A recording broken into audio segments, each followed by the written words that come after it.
Buenas tardes, alumnos. Hoy comenzamos con la clase de fisiología del día de la fecha. Para eso vamos a compartir pantalla y vamos a comenzar con el día de hoy con la fisiología de los líquidos corporales, que es el tema del día. Vamos a maximizar la pantalla y comenzaremos. Bueno, la fisiología de los líquidos corporales. Yo soy el doctor Gustavo Borda, soy docente de la Facultad de Medicina y de la carrera de licenciatura en enfermería de la Universidad Nacional del Nordeste. Y comenzamos nuestra clase con una pregunta, que es la pregunta es ¿cuál es el elemento más abundante del cuerpo humano? Y es una pregunta que al principio podría parecer paradójica, porque en un cuerpo que es sólido, el elemento más abundante es el agua, en un 60-70%. Esta agua tiene una particularidad, digamos, que no es agua pura, sino que es una solución de soluto y solvente, donde cual el solvente es el agua.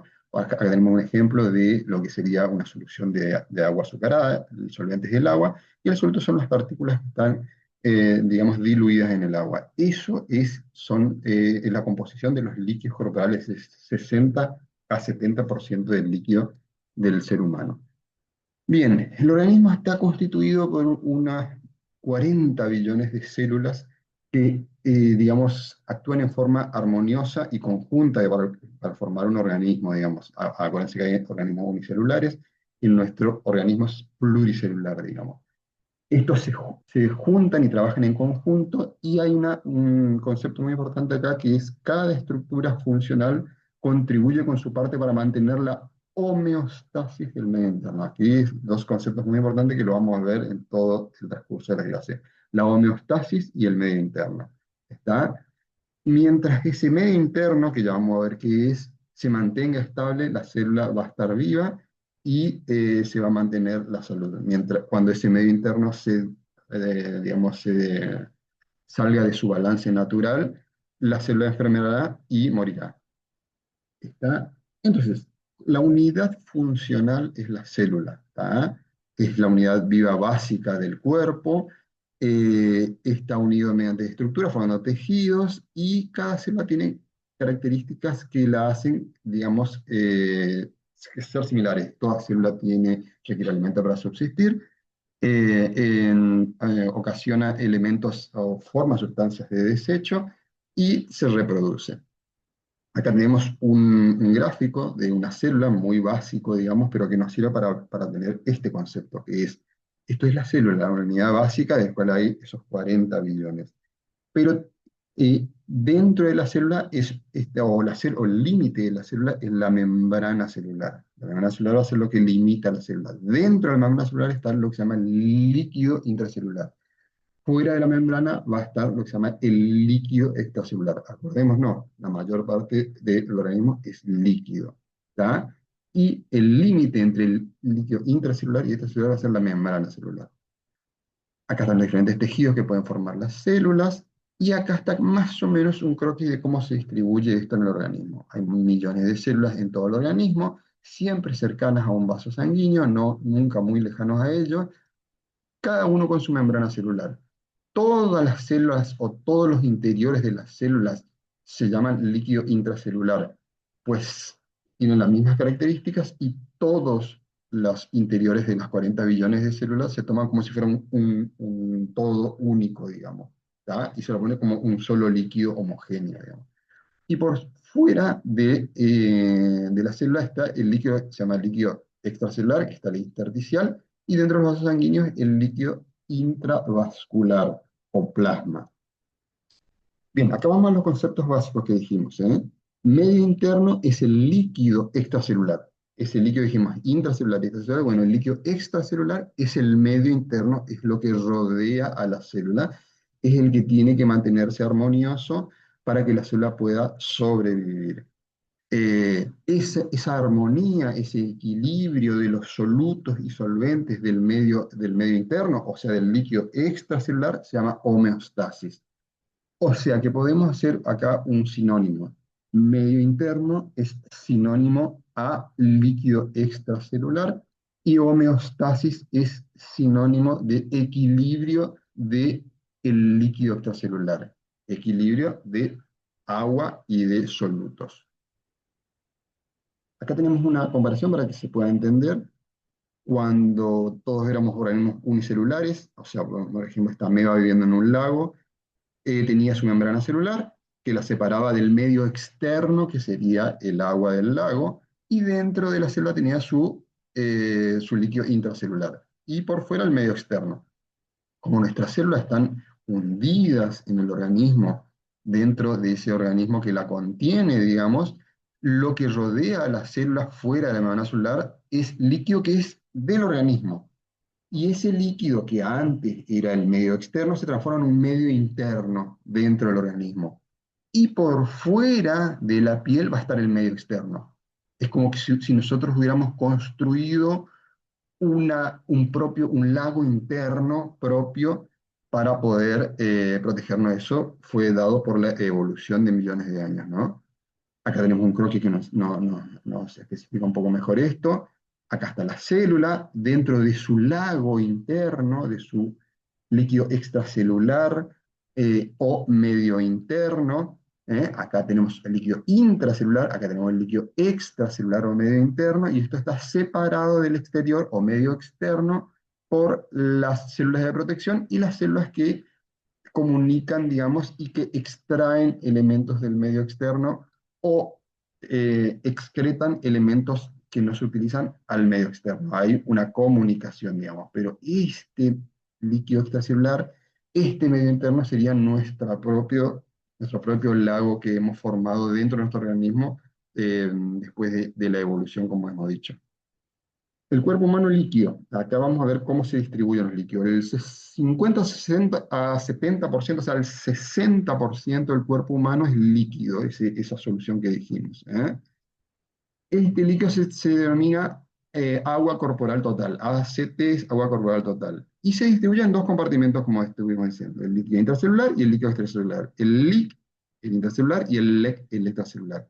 El LIC está dentro de las células, el LEC está por fuera de las células. Ya lo dijimos y lo volvemos a repetir. En un hombre adulto de 70 kilogramos, perdón, el agua corporal sería de 60%. O sea, si tuviera 70 kilos, unos 42 litros de agua contendría ese organismo. ¿Tá? Ese porcentaje varía con la edad, el sexo y el grado de obesidad. Acá tenemos otro pequeño croquis en el cual vemos que el 60% aproximadamente, 60, 70, es agua del organismo, pero que la cantidad de agua corporal total varía de acuerdo con el contenido de grasa. Cuando más grasa hay, menos proporción de agua, o sea, las personas obesas tienen un poquitito menos de proporción de agua. Por el sexo masculino tiene un poquitito más de agua que el sexo femenino, también por la disposición de la grasa corporal. Y con la edad, los lactantes tienen una proporción de agua mucho mayor de lo que tiene una anciana, una persona anciana. El agua corporal sería entonces el 60% del peso corporal, unos 42 litros, dijimos ese hombre, 70 kilos. El líquido intracelular sería el 40% del peso corporal, o sea, de esos 60%, el 40% es intracelular y el 20% es extracelular. De esos 42 litros, unos 28 litros sería intracelular y unos 14 litros sería extracelular. Y el extracelular se divide a su vez, como vimos, en intersticial, o sea, lo que está entre las células, y el intravascular o plasma. El intersticial son unos 11 litros de esos 14, ¿no? Y el plasma es una cuarta parte del líquido, son 3 litros de esos 14 litros.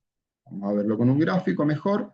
Entonces, en este hombre de 70 kilos, el líquido intracelular va a constituir unos 28 litros, separado o sea, esto es el líquido celular de todas las células, como hemos dicho, separado de la membrana celular del líquido extracelular, que se divide en intersticial, que son 11 litros, eso separado del plasma por la membrana capilar, y son 3 litros dentro del plasma. Y digamos, el aparato circulatorio es que va a hacer los ingresos y las pérdidas de los solutos del líquido y del solvente también. Acá vemos otro gráfico, vemos que el líquido intracelular son 2/3 más o menos del líquido, y el extracelular es 1/3, de los cuales de ese tercio que queda son 3/4 son el intersticial, y 1/4 es el intravascular, o sea, el plasma. ¿Tá? Acá tenemos la diferenciación en porcentajes. Bueno, el medio interno, ese líquido que está entre el intersticio y el plasma, está en constante movimiento, se mueve por el movimiento natural que tienen las partículas, los iones, tienen un movimiento natural, y eso hace que estén constantemente en movimiento y, digamos, yendo de aquí para allá. Cuando pasa al intravascular, el movimiento es mucho más rápido, porque se mueve a través de la sangre, que es bombeada por el corazón, como todos sabemos. Dentro de ese líquido extracelular o medio interno van a estar los elementos que son, digamos, los nutrientes de la célula, y también los elementos de desecho que se van a intercambiar con el exterior. Acá vemos lo que ya vimos hoy, acá viene el plasma, el líquido extracelular, se va al intersticio extracelular y entra dentro de la célula al intracelular. ¿Está? Esa es la forma en la que algún elemento de un nutriente llegaría a la célula. Y de la célula sale al extracelular, al intersticio, del intersticio pasa al plasma y ahí se va por la vénula. ¿Está? Esto es muy resumidamente de lo que es el aparato circulatorio. Aquí vemos que esto es la red capilar, donde va a estar el intercambio con la célula. Aquí pasa la sangre por los riñones para excretar los elementos que, que no nos sirven, los elementos digamos, de excreción. Acá pasa por el intestino para poder absorber los elementos, los nutrientes, y para poder excretar algunos otros elementos de desecho también.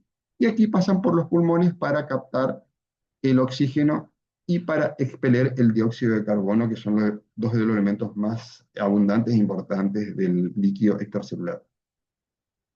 Ahora vamos a ver cómo está constituido ese líquido extracelular. Es agua y son moléculas, digamos. El plasma y el líquido intersticial tienen una composición iónica similar, o sea, los iones son similares porque la membrana de los capilares, digamos, son muy permeables a los iones. Entonces, lo que está dentro del vaso sanguíneo del plasma y lo que está en el intersticio tiene la misma composición, excepto por las proteínas.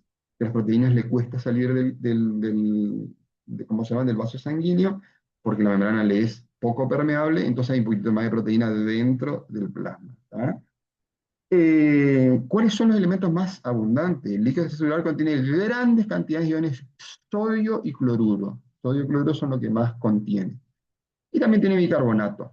Pero tiene pequeñas cantidades de potasio, calcio, magnesio, fosfato y otros ácidos orgánicos. Y obviamente tiene los nutrientes como la glucosa, aminoácidos, ácidos grasos. ¿Tá? Y los elementos de desecho como dióxido de carbono y urea, que son los que van, estas cosas que están acá, estos elementos que están acá, estos dos últimos, son elementos que van a intercambiar con el exterior. El intracelular está separado del extracelular por la membrana celular, y ahí vamos a ver cuáles son los componentes del líquido intracelular. Hoy vimos lo del extra, ahora vamos a ver lo del intracelular. ¿Está? Esta membrana ya no es absolutamente permeable, sino es una membrana semipermeable y selectiva. ¿Está? Entonces va a haber una diferencia muy importante entre el líquido extracelular y el líquido intracelular, dado por la membrana plasmática. ¿Está? ¿Cuáles son los constituyentes del líquido intracelular? Grandes cantidades de potasio y fosfato, a diferencia de lo que era el extracelular. También tiene magnesio y sulfato. Y tiene grandes cantidades de proteínas, 4 veces más que el plasma. O sea, dentro de la célula hay mucha proteína, mucho más que el plasma. Dentro del plasma hay proteína. La proteína no puede pasar al intersticio por la membrana capilar, la proteína no puede pasar al intersticio por la membrana plasmática. O sea que el intersticio tiene muy poca cantidad de proteína. Acá veo un pequeño ejemplo o un pequeño gráfico del líquido extracelular con los dos elementos más abundantes que tiene, que es el sodio y el cloro.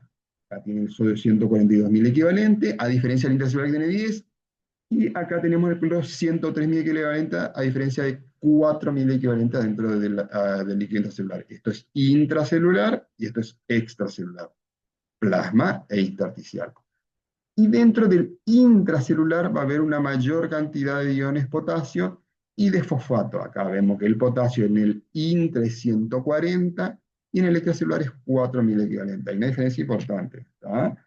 Y los fosfatos Dentro tiene 75.000 equivalentes y fuera tiene 4.000 equivalentes. También hay una diferencia importante. Y hay otros elementos también que son diferentes en el extracelular y en el intracelular, pero estos serían los elementos más representativos o que tienen más diferencias. Y también una gran cantidad de proteínas en el intracelular que no traspasa la membrana plasmática porque les es impermeable, como dije. ¿Quién es el responsable de mantener las diferencias entre el líquido intracelular y el extracelular? ¿Quién es responsable para que haya estas diferencias tan evidentes, digamos, en algunos solutos y en proteínas? Y es la membrana plasmática. La membrana plasmática, esa bicapa lipídica, acá tenemos la bicapa lipídica con proteínas de membrana. Esto es una membrana semipermeable y selectiva y la responsable de esa gran diferencia entre el interior y el exterior de la célula.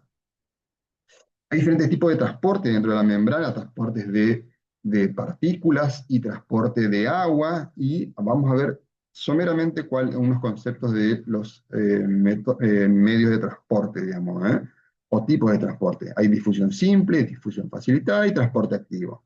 La difusión simple es el transporte sin gasto de energía de las moléculas que se desplazan de una zona de mayor concentración a otra de menor concentración por el gradiente de concentración, solitas pasan. La difusión facilitada es lo mismo, pero utilizan proteínas que lo ayudan a hacer ese paso, digamos, que le es natural. Y el transporte activo, las moléculas se mueven en contra del gradiente, o sea, del lugar donde hay menos cantidad a lugares donde hay más cantidad, en contra del gradiente contracorriente, digamos, y para eso necesitan gastar energía que se utiliza el famoso ATP como gasto de energía, por eso se llama transporte activo con gasto de energía.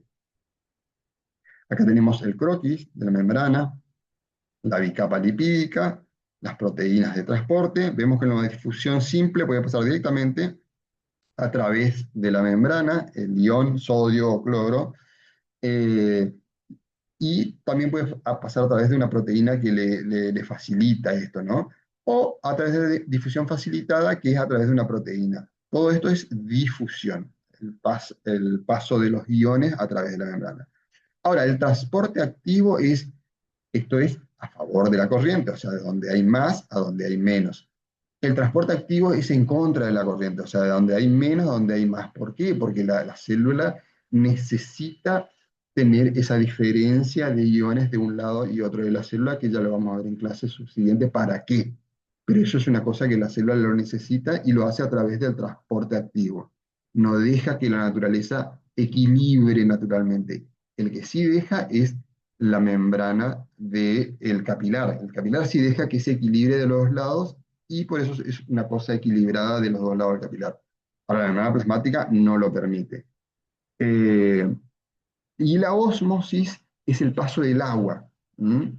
Es el movimiento del agua a través de la membrana semipermeable de una zona de menor concentración de solutos, o sea que hay menos solutos, pero hay mayor cantidad de aguas, a una zona de mayor concentración de solutos, o sea que hay más solutos, pero menos agua. Entonces, el agua pasa donde hay más agua, digamos, en comparación con el soluto, a una zona donde hay menos agua. ¿M? Es como que si se tratara de equilibrar también esa diferencia de soluto pasando el agua. Eso es la ósmosis. Esto se produce sin gasto de energía.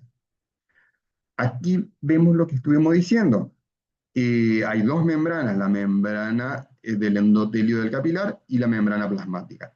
Esta membrana, como dijimos, del endotelio es bastante permisiva y deja que los iones solo se equilibren de un lado al otro. Y aquí ven acá, es bastante porosa, digamos. Veo como el sodio es igual dentro del intersticio y dentro del capilar.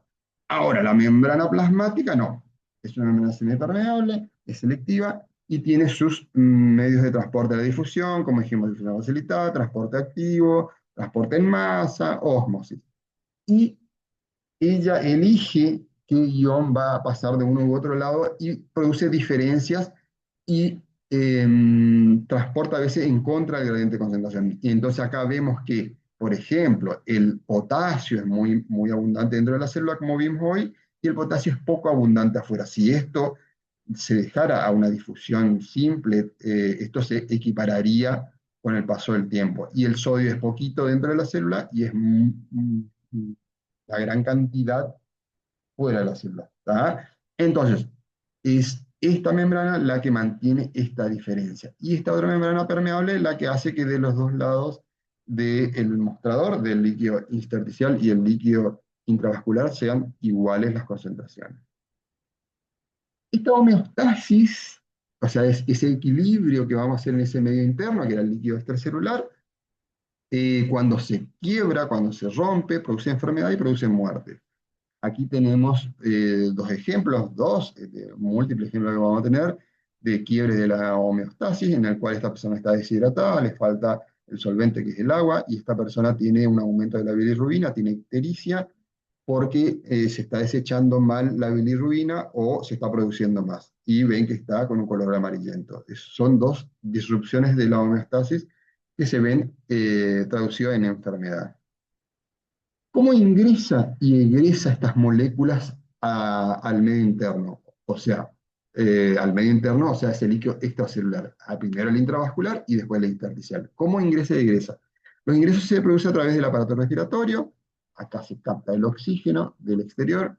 A través del aparato digestivo se absorbe el agua, el solvente y los nutrientes, los solutos, los aminoácidos, la glucosa, los ácidos grasos, las vitaminas, etcétera. Y la eliminación de desechos se produce por los pulmones también, ahí se desecha el dióxido de carbono, y los riñones que desechan la urea, la creatinina, el ácido úrico. ¿Tá? Y el hígado también, el aparato digestivo, puede desechar la bilirrubina y algunos fármacos. Este juego de equilibrio se regula en el organismo por dos grandes sistemas, el sistema nervioso y el sistema hormonal. Eso ya lo vamos a ver en clases subsiguientes, pero hay dos sistemas que organizan esto y que coordinan todo este ingreso y egreso y esta homeostasis del medio interno. ¿Cuáles son los valores normales, los principales componentes del líquido extracelular? Hay valores normales que nosotros vamos a ver en un laboratorio de sangre y que nosotros tenemos que saber y tenemos que cotejar para saber que esa homeostasis está siendo conservada. Los valores normales se dan en un intervalo, no tienen un punto específico, un número específico, sino tienen un intervalo de normalidad. ¿Está? Ese intervalo es pequeño y fuera de eso ya se produce la enfermedad. Y hay valores límites en el cual se produce la muerte. Por ejemplo, dice, existen límites por encima de los cuales, por encima o por debajo de los cuales, de los valores normales de esos elementos, se produce la muerte. Por ejemplo, el pH, la concentración de los protones dentro de la sangre, es muy pequeño, de 0,5 unidades. Si se transgrede eso, el paciente fallece. El potasio también puede producir tetania o parálisis, la disminución o aumento, y la glucosa por debajo de la mitad provoca depresión cerebral y coma. O sea, ven que cuando se altera este metabolismo, esta homeostasis, aparecen enfermedades y aparecen a la muerte del organismo. Acá tenemos algunos elementos como valores normales, como por ejemplo el ion sodio, que es 142.000 equivalente, el ion potasio es 4,2, serían los elementos más conocidos o que más vamos a ver. La glucosa es de 90 dentro del torrente sanguíneo. Acá vemos el intervalo normal, por ejemplo, vamos a agarrar el ion potasio, 4,2. El intervalo normal es 3,5 a 5,3. Pero el valor límite para conservar la vida normal, o mortal, vamos a decir, es por debajo es 1,5 y por encima es 9. O sea, del 4,2 si pasamos el 9 hacia arriba, o si pasamos el 1,5 por debajo, el paciente fallece. Esto es mucho más estrecho en lo que es el pH, el estado ácido-base, el pH que es 7,4.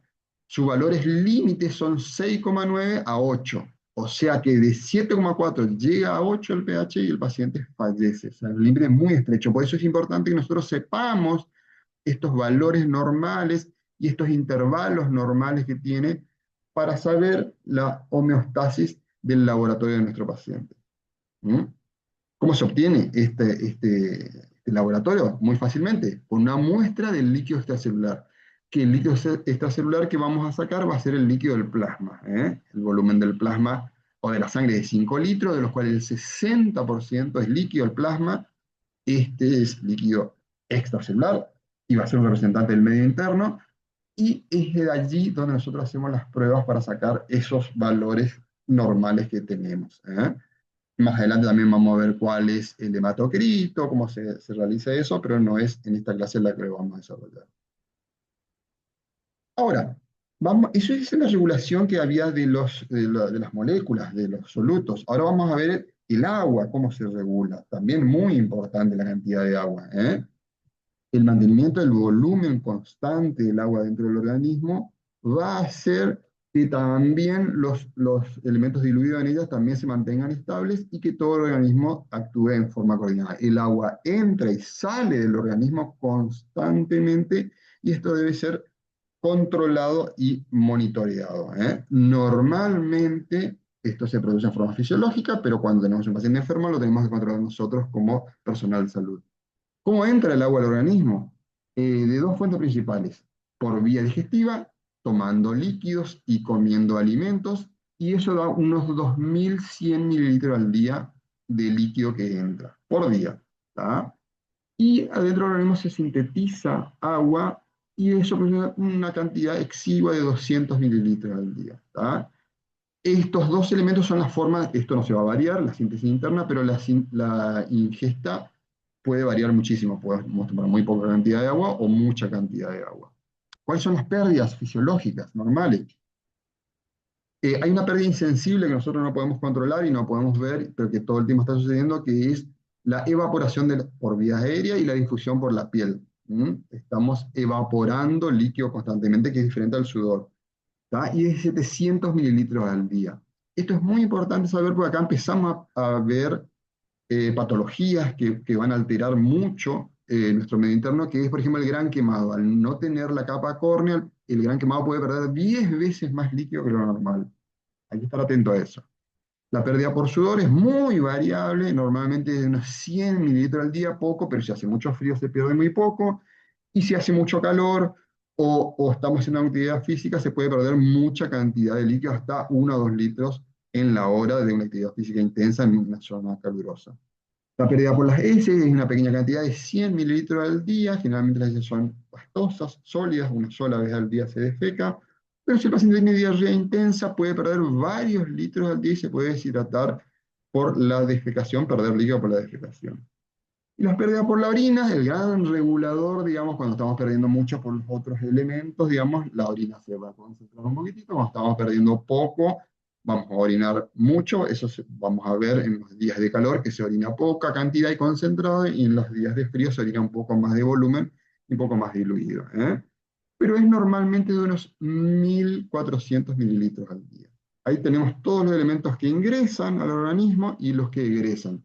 Vimos que el total de ingresos era 2300 mililitros por los ingresos por la vía digestiva y por la síntesis de agua, y vimos que la pérdida sumando todo nos da unos 2300 mililitros también. O sea que acá hay un equilibrio, ¿eh? Hicimos lo que es el balance del agua y nos dio los ingresos iguales a los egresos.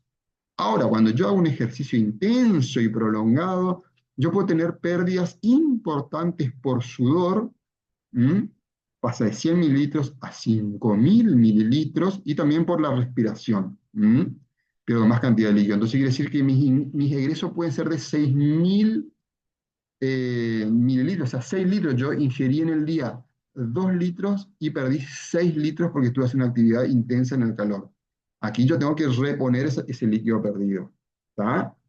Hacer el balance hidroelectrolítico normal, pero nosotros también tenemos pacientes internados, pacientes enfermos que tienen otro tipo de ingresos y egresos.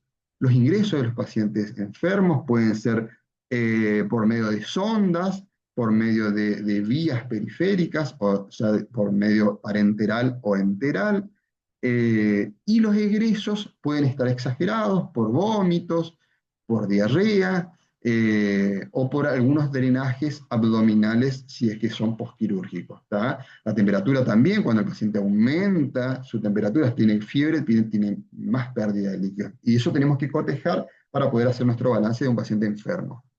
Acá tenemos pérdida excesiva de cosas por el calor, por el ejercicio, como dijimos, el gran quemado, acá está un paciente patológico ya, el paciente que tiene vómitos copiosos, paciente patológico o paciente con diarrea. Tienen muchas pérdidas. Estas tienen unas pérdidas fisiológicas aumentadas y estas serían unas pérdidas patológicas ya de líquido.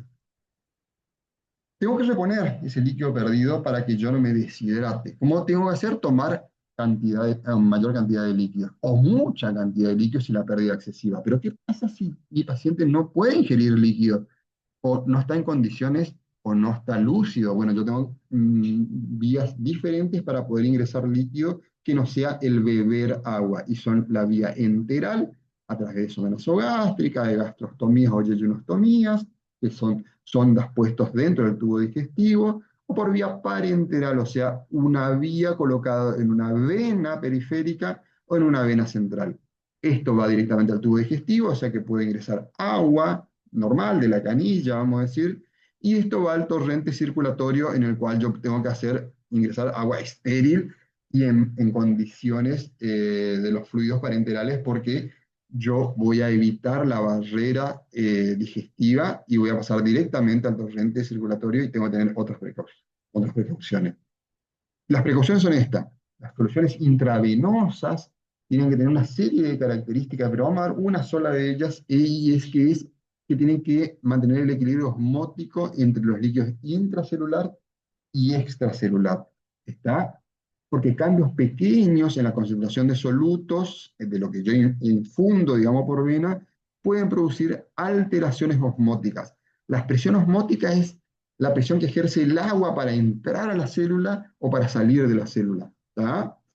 Entonces, los líquidos que yo voy a infundir por vena se clasifican en isotónicos, hipotónicos e hipertónicos con relación al equilibrio de la presión osmótica. ¿Tá?